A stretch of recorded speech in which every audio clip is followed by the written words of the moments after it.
At 1 o'clock, we got number 1, Ohio State, who's 8-0, traveling on the road to Purdue, who's 2-7. Ohio State favored by 29.5 points on the Big Ten Network. Julian Sayin has gone 176 to 218, thrown for 2,188 yards, 23 touchdowns, 3 interceptions, and a guy that deserves way more hype for the Heisman than what he has been getting. Bo Jackson's had 81 carries for 538 yards and 2 touchdowns.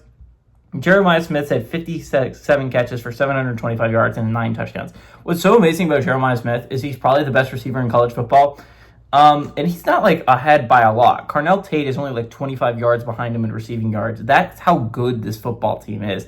Jeremiah Smith is followed up by probably the second best receiver in college football in Carnell Tate. Ryan Brown for the Boilermakers has gone 163 to 266, thrown for 1,822 yards, 9 touchdowns, 7 interceptions. Devin Maccabees had 125 carries for 521 yards and 4 touchdowns on the ground.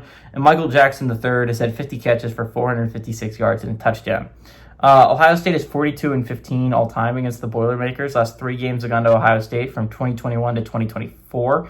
I think we all remember 2018 was the last home win for Purdue, and what an amazing game that was. An amazing upset for Purdue that kept Ohio State out of the college football playoffs that year. Remember, 2018 Ohio State's only loss of the season was on the road to a Purdue squad that kept them out. Ryan Day is 3-0 against the Boilermakers. I don't expect that to change this much today. The Boilermakers have shown more fight this year than they have in years previous. I think Barry Odom has done a good job, but this is still not a good Purdue squad. This is still a Purdue squad that has lost every single Big Ten game.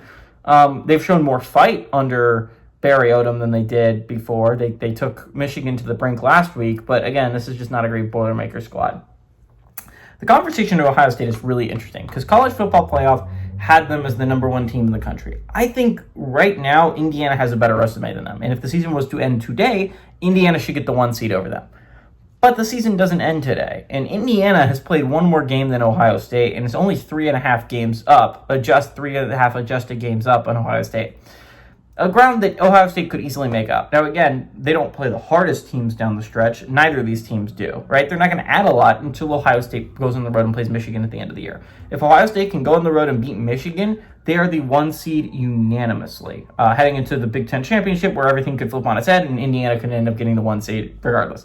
I think as long as these 2 teams play out, they're just going to play for the 1 seed in the Big Ten Championship. It's not that big of a deal which one's 1 and which one's 2, especially when they're going to play at the end of the year for a Big Ten Championship. That's going to decide which one's 1 and which one's probably not going to be 2. I expect that the SEC champion passes them. I don't think the lead is that significant that's going to end up standing. But I think, again, this is a Buckeyes team that I think is the best team in the nation. I think they're going to repeat as champs this year. I very much don't see a reality where they don't. There is a possibility. There are some solid teams this year. I think Indiana has a legit shot at winning a national championship, as insane as that sounds. I think this team is very, very good in Bloomington. So I think there's a lot of great things. I think the Buckeyes are going to go on the road, though, and I think they're going to beat the crap out of Purdue. Give me the Buckeyes to win and the Buckeyes to cover on the road.